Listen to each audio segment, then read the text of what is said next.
Bonjour à toutes et tous et bienvenue. GAN Assurance est très heureux de vous retrouver comme chaque mois pour vous éclairer sur un terme, pour vous donner de l'information sur voilà, un sujet d'assurance ou un thème précis de la protection sociale. Aujourd'hui, nous allons tenter de vous donner quelques règles de base pour faire fructifier votre épargne ou en tout cas pour essayer de guider vos clients afin que ces derniers fassent fructifier leur épargne par rapport à leur aspiration, leur personnalité. Alors, je me présente rapidement. Moi, je suis Rémi Mazoyer, j'ai 44 ans. Ça fait 3 ans que je suis agent général GAN Assurance, mais auparavant, j'ai travaillé 15 ans pour GAN et j'étais commercial en assurance de personnes, donc spécialiste de la protection sociale du dirigeant et des salariés. Et donc, lors de cette expérience, j'ai bien évidemment vendu des solutions d'épargne retraite collective, d'épargne retraite individuelle pour les travailleurs non salariés, des systèmes d'épargne salariale. Et j'ai bien évidemment aussi accompagné des clients qui avaient parfois des sommes d'argent à placer, voilà, parce que héritage, parce que vente de leur société. Donc voilà, j'ai une petite expérience en la matière et je vais essayer de vous partager quelques idées qui pourront, je crois, vous aider. En tout cas, je l'espère. C'est ce qu'on souhaitait dire en préambule sur cette slide, c'est que le savoir de l'épargne, c'est quelque chose d'assez contre-intuitif. Alors, contre-intuitif, pourquoi? Parce que si on voit tous les termes qu'il y a sur cette slide, taux d'intérêt, CAC 40, les GAFAM, une agence de notation, volatilité, généralement, tout le monde sait à peu près à quoi ça correspond, la dette de l'État, des choses comme ça. Mais je crois que personne aujourd'hui a la capacité de mettre toutes ces notions en relation pour dire voilà ce qui va se passer dans le futur. Donc, du coup, bien évidemment, c'est un domaine, le champ de l'épargne, c'est un domaine très vaste par rapport aux connaissances qu'il faut mettre en œuvre et aux compétences. Donc, ça touche à la finance, à l'économie, à la politique, à la géopolitique. Et je crois qu'en préambule, on voulait dire que voilà, personne ne peut vraiment avoir de recettes magiques ou de recettes miracles. Et donc, si on fait un petit panorama, vous voyez sur la slide 3, de l'épargne des Français, qu'est-ce que ce domaine qui est très complexe? La majorité des Français, si on regarde sur les 20 dernières années, qu'est-ce qu'ils ont fait de leur épargne? Ils l'ont placé en partie sur des livrets bancaires. Alors pourquoi? Parce que les livrets bancaires, ça a des avantages assez conséquents. C'est disponible rapidement, c'est sécurisé, c'est simple, c'est disponible, c'est simple d'accès. Et donc, voilà, beaucoup de Français ont investi là-dessus. Alors, le pendant, c'est que l'épargne est faiblement rémunérée. Mais c'est vrai que beaucoup de personnes ont choisi ça.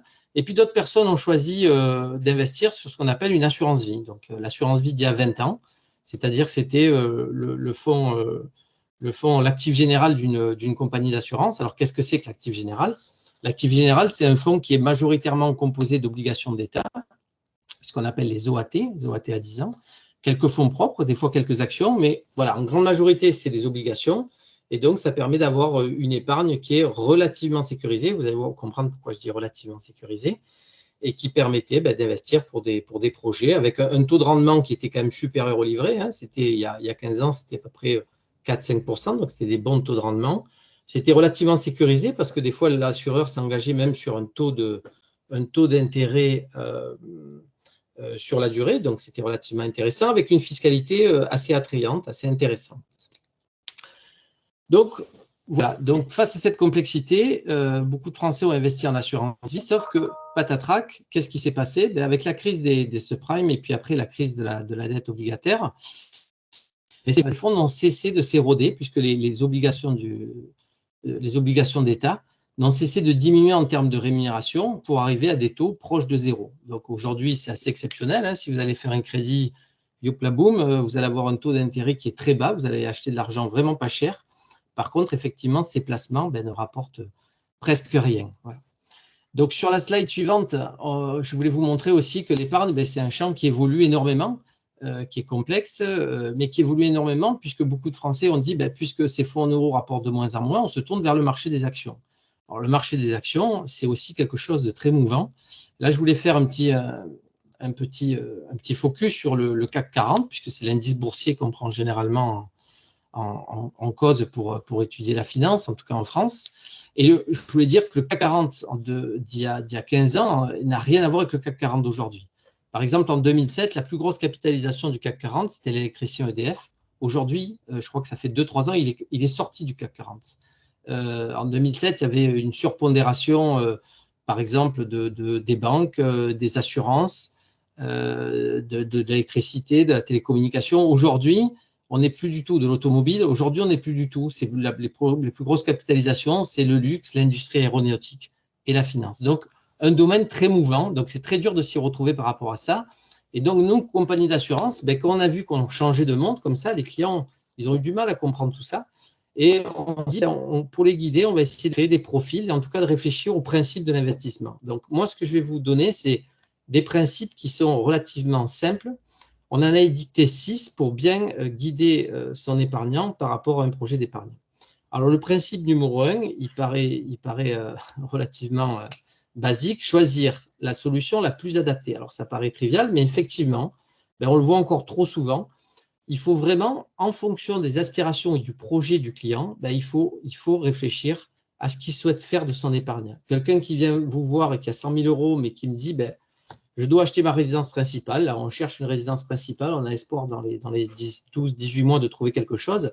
Mais celui-là, ce n'est pas un client pour l'assurance vie pour du moyen terme. Celui-là, il faut qu'il reste sur un livret d'épargne et qu'il n'aille pas chercher de la rentabilité. Quand on investit, ce n'est pas la bourse, le loto ou le casino. Voilà.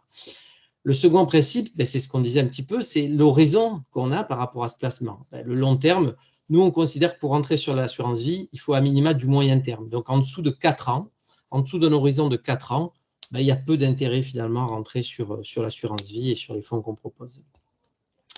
Le troisième principe, c'est le cap, la stratégie. Garder le cap coûte que coûte. C'est-à-dire qu'avec ce client, quand on a bien validé ses aspirations, ses besoins, on va faire une stratégie d'investissement. Et donc, ça rejoint le principe suivant. Par rapport à cette stratégie, il va y avoir des changements au niveau des marchés, au niveau de la situation économique. Il peut se passer plein de choses, une crise, un Covid.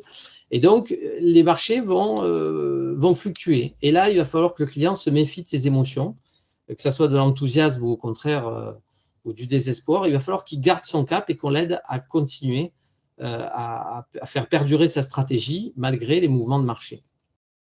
Ça, par exemple, un cas d'école, ça a été le Covid.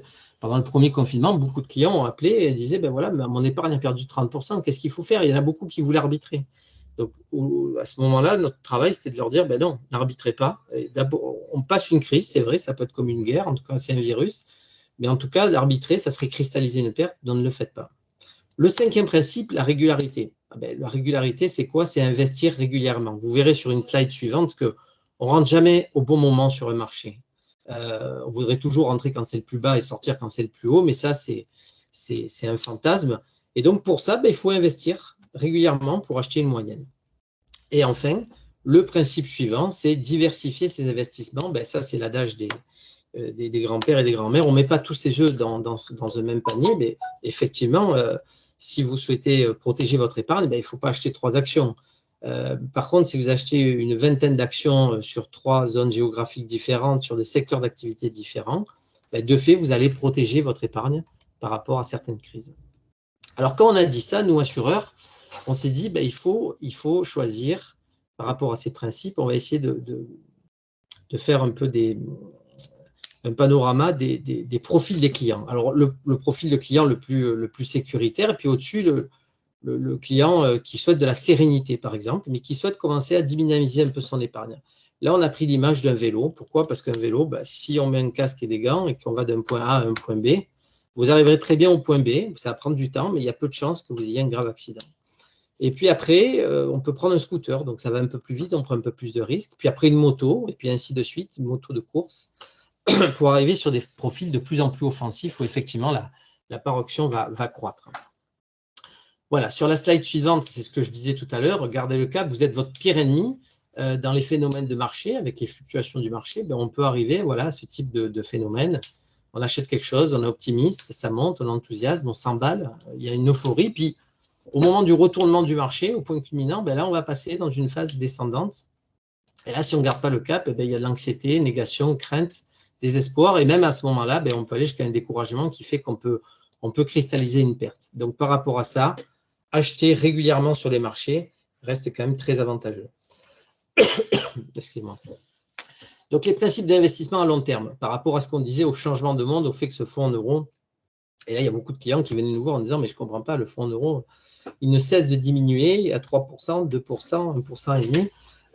Qu'est-ce qu'on peut faire ?» Alors, nous, on leur a dit « ben voilà, il y a d'autres modes de gestion. » Alors, le premier mode de gestion qu'on a créé, c'est la gestion libre. Ben, c'était quoi? C'était la possibilité, à côté du fonds en euros, du fonds sécuritaire qu'on avait dans un contrat d'assurance vie, ben, c'était d'ouvrir des tiroirs pour acheter des fonds communs de placement, des SICAV. Et donc, le client, il avait la responsabilité d'acheter ces SICAV et de faire des placements, de les diversifier. Alors, on lui transmettait un peu la responsabilité de son placement et il fallait avoir des gens qui avaient un peu d'appétence quand même au marché financier, en tout cas qui avaient le temps de suivre tout cela. Ensuite, on a fait ce qu'on a appelé une gestion préconisée. Ça existe toujours d'ailleurs. Là, c'est plutôt en fonction des projets du client et de son profil. On va lui proposer, on va faire nous-mêmes une sélection de fonds qui répond à ses aspirations, à son appétence au risque. Donc, c'est déjà une gestion un peu plus sophistiquée, un peu plus proche, entre guillemets, du profil du client. Et enfin, la gestion qu'a inventé Groupama Ganvi il n'y a pas si longtemps, c'est la gestion déléguée.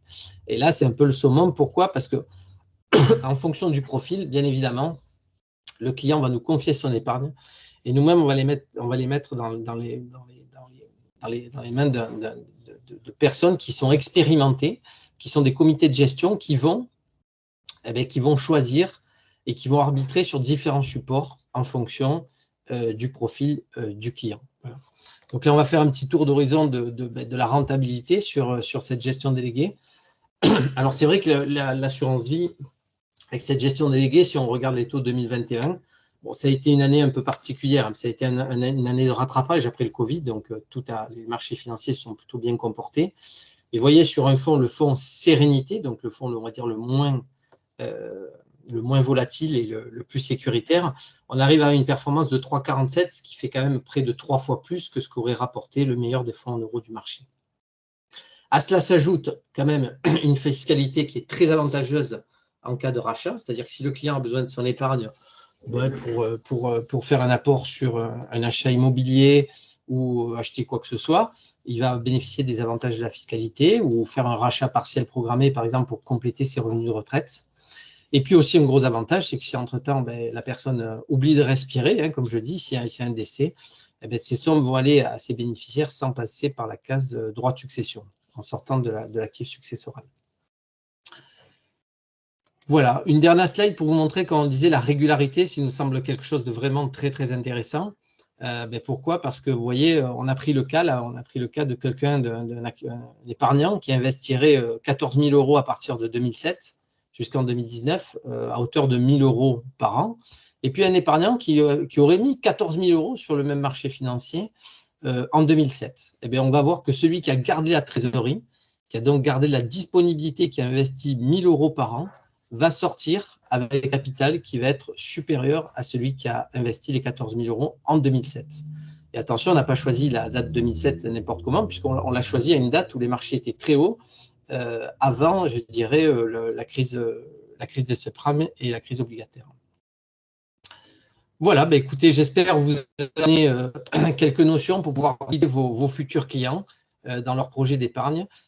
Encore une fois, il faut garder du bon sens, c'est le cas de le dire, en essayant de réfléchir à ces principes d'investissement et à la personne que vous avez en face de vous, en fonction de son appétence au risque, de ses projets, et de le guider au mieux. Mais voilà, votre conseiller Gan Assurance ou vos conseillers seront là pour vous aider dans cette démarche. Je vous remercie. Merci beaucoup, Rémi.